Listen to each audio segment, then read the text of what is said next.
Mutants and Masterminds is a tabletop RPG system published by Green Ronin Publishing. While based on the standard D20 system other TTRPGs use, it has a specific focus on capturing what makes comic books, and by extension manga and anime, special. It isn't just a superhero Dungeons & Dragons. If you're watching this video, I'm assuming you know what Dungeons & Dragons is, and by extension, what a tabletop game is. Mutants and Masterminds is much like other tabletop RPGs. You roll dice and add your stats and other modifiers, and whoever rolls higher or ends up hitting the dice check wins, based on GM or Game Master decision. While a lot of tabletop RPGs rely on experience and leveling specific classes, the most unique aspect of Mutants and Masterminds is the fact that you are not beholden to a single class. Every character has an origin that determines where they get their powers from, and as long as they stay within that limit and the current power level limit, they're free to create any kind of power they desire using a buffet-style system where you design your powers by assembling them piece by piece. Even in cases where the system doesn't come with certain unique powers, a GM and player can easily whip up the mechanics for one together, using other powers as the standard. In themed games, like ones based on pre-existing properties, most people will have the same or a similar origin as the world's baseline. In a game based on JoJo's Bizarre Adventure, for example, everyone's origin will likely involve Hamon, the Spin, or Stans. In one based on My Hero Academia, instead they'll have a quirk, or a lack thereof. This is the framework where you derive the limits of your powers from. The second standout feature of Mutants and Masterminds is how the game handles HP and injury. Rather than having a defined health pool that, when you reach 0, you die, instead each character receives a penalty to their toughness in the form of an injury, and defeating the target relies on them failing a toughness damage check, with different degrees of injury based on how much they failed by, or even no injury if they succeed.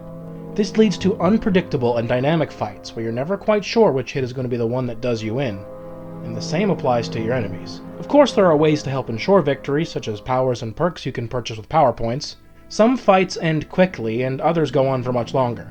So synergizing your perks, powers, and the actions you perform along with your allies is a must to get a quick and decisive victory.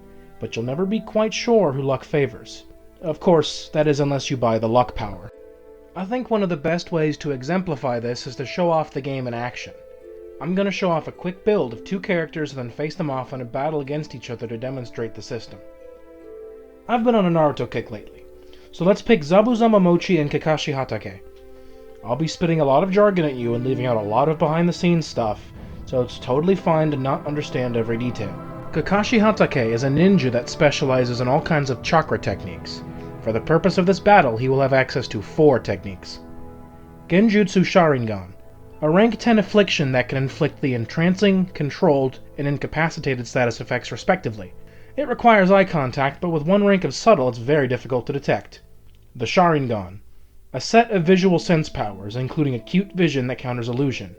It also raises his perception skill by 15 and lets him see chakra through obstacles.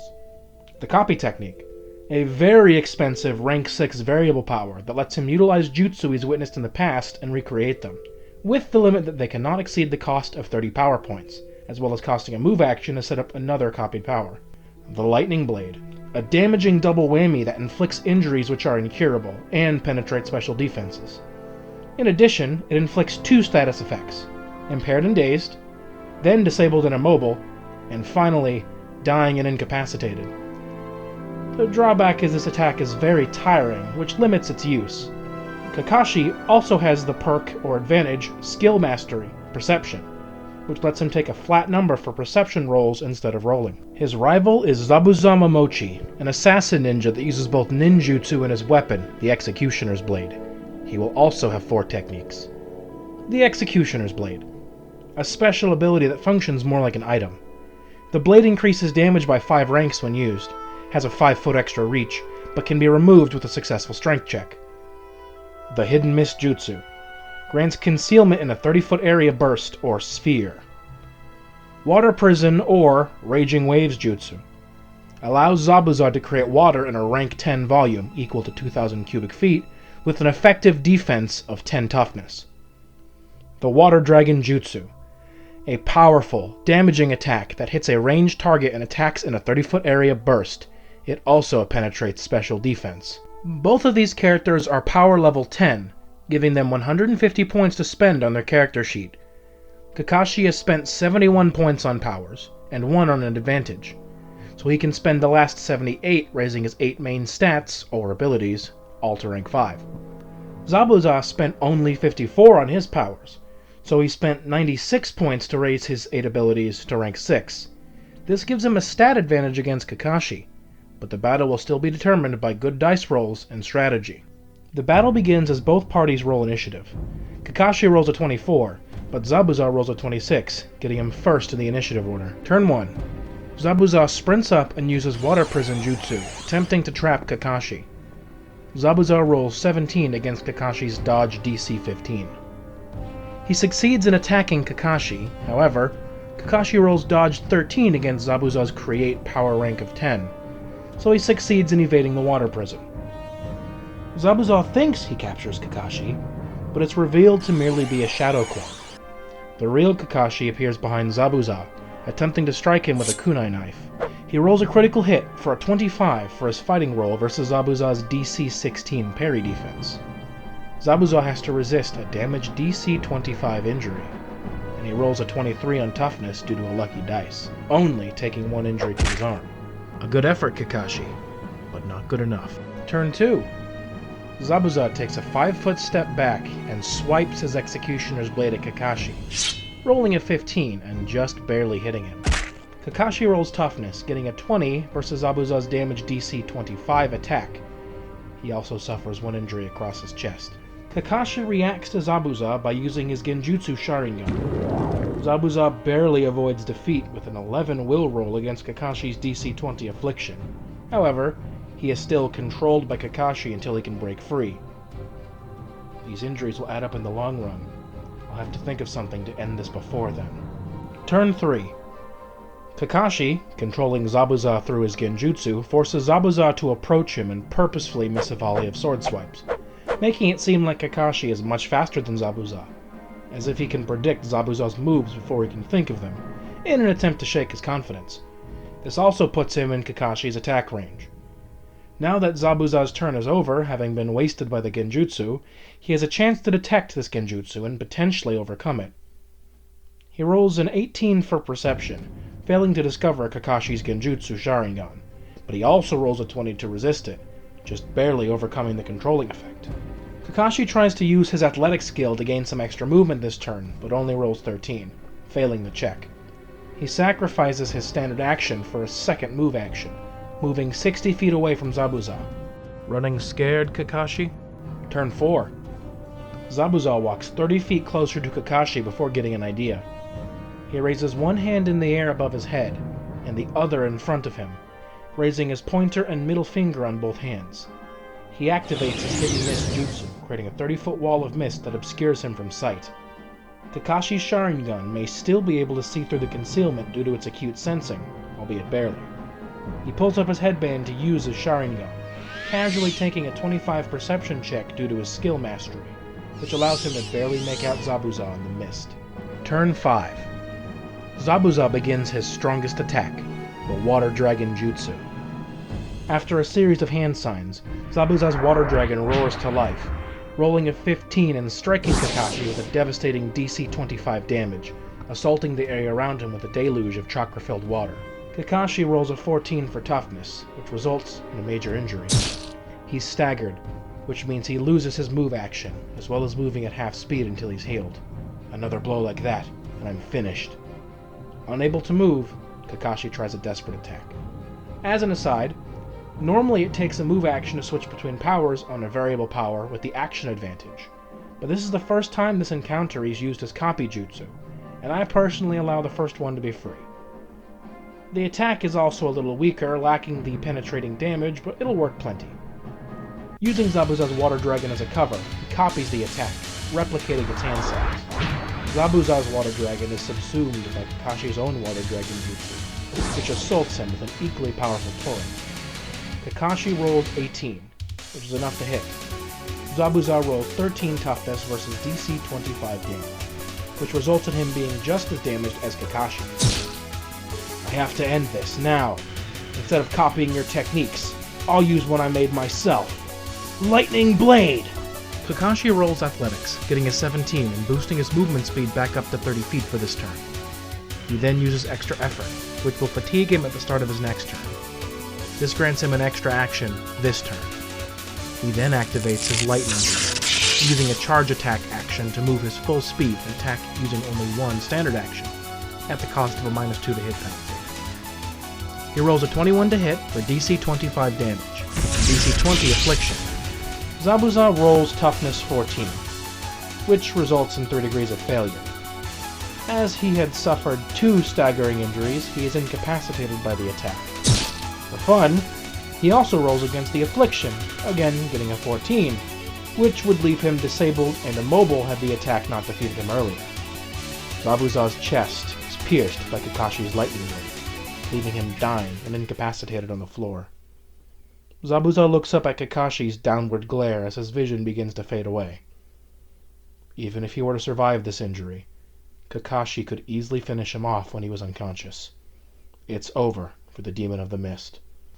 Putting all my eggs in one basket was a risky move, but if I had done anything different, that might have been me down there instead. In just 5 turns, we had a full battle showcasing the many powers of both characters and a ton of Mutants and Masterminds mechanics. The fight ended relatively quickly, but fights can go on for longer, or end in a single turn. It was only thanks to the combination of luck, risk-taking, and smart thinking that Kakashi pulled out the victory. For surviving this battle, Kakashi will go on to gain a few more power points, which he can use to boost his power and abilities, or even buy new powers, like, say, adding Water Dragon Jutsu to his repertoire permanently, thanks to his Sharingan, or maybe purchasing Luck Advantage, so the battle isn't so close next time. Since Kakashi has a few more power points to spare, let's try building a new power from scratch. We'll give him 15 points to play around with, just for the sake of showing off power building. Presently, Kakashi lacks a ranged attack, so that would provide versatility in battle. The power that inflicts injuries is the damage power, so let's start with that. Damage costs 1 point per rank out of our pool of 15. To make the power ranged costs 1 point per rank of damage. If we have damage at rank 7 and the ranged upgrade at rank 7, that's a total cost of 14 points. With 1 point left over, we'll purchase the homing upgrade, which gives the attack 1 extra chance to hit on the next turn if it misses. That's 15 points. We'll classify it as a water-style jutsu and call it Water Bullet Jutsu. Now Kakashi has a damage 7, range 7, homing 1, water power. Usually there's a little more info and setup put into making a power, but there's no need to overcomplicate things just yet. How about a more interesting power than just damage, and a little more complicated? Keeping with the Naruto theme, let's assemble the Hyuga clan's signature attack, the Gentle Fist. This is a power with many moving parts. First is the physical damage to the body, and the nullification of chakra powers. Obviously, let's start off with a damage power, with no bells or whistles. On top of that, let's add a status effect, with affliction, inflicting vulnerable, defenseless, and incapacitated. Damage and affliction both cost 1 point per rank, but the most expensive part is yet to come. The nullify power can turn a power off if successfully used, but it can be upgraded to cause total power suppression. Giving the nullify power the upgrade broad can make it nullify a wide range of powers. In fact, any power with the chosen broad power descriptor. Let's choose chakra as the descriptor. Now add on the upgrade simultaneous to nullify all chakra powers at once, and effortless to make an attempt after a failed roll not take extra effort. The upgrade concentration will make it so all the powers are nullified as long as the Hyuga in question is able to maintain the effect, emulating the way the power works. Your GM may also be willing to allow an upgraded version of concentration at an additional cost, to make it last until the target rests or until a set time has passed, but that's up to your game master. Lastly, all of these powers must take the same time and be at the same range for them to function as a single power, so reducing the range of nullify from range to close not only makes the power cheaper, but allows them to work in tandem. This nullify power alone costs 4 points per rank, making the total power cost 6 points per rank. This is an incredibly expensive power, but it lives up to the cost with its strength. Watch this Hyuga clan member demonstrate the power in action. They roll to hit the target, succeeding, 18 versus DC 15 parry. The target has to perform several rolls to overcome DC 25 damage, DC 20 affliction, and a DC 20 nullify. 19, 18, 4. They take 2 degrees of injury, become vulnerable, and have all of their chakra powers nullified. all from this single action. Many other powers can be combined in unique ways and in different degrees, resulting in seemingly infinite options for defining powers. Here's a few examples of powers from other video games and shows made with Mutants and Masterminds.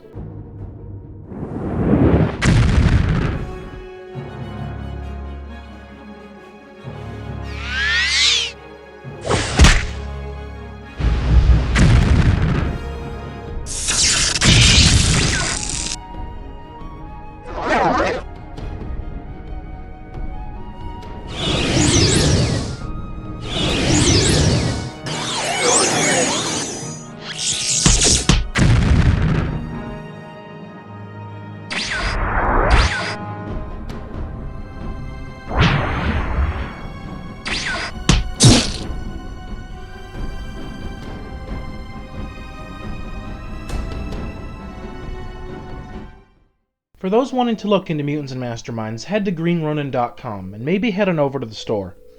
I use Mutants and Masterminds 3rd edition and often use Roll20.com for my games, as it comes with several Mutants and Masterminds modules to pick from.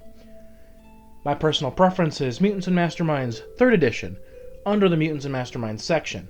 You can use the search function to find it. I like that UI the most, but there is an official module by Green Ronin under there too. The core rulebook is 200 pages long, which is actually short by tabletop game standards, and even years later I'm still learning rules and edge cases. But any first step's a good start. With just a bit of time and effort, you can be making your own superhero video game or anime adaptations. The sky's the limit with Mutants and Masterminds, as long as you've got a willing GM and a fitting theme.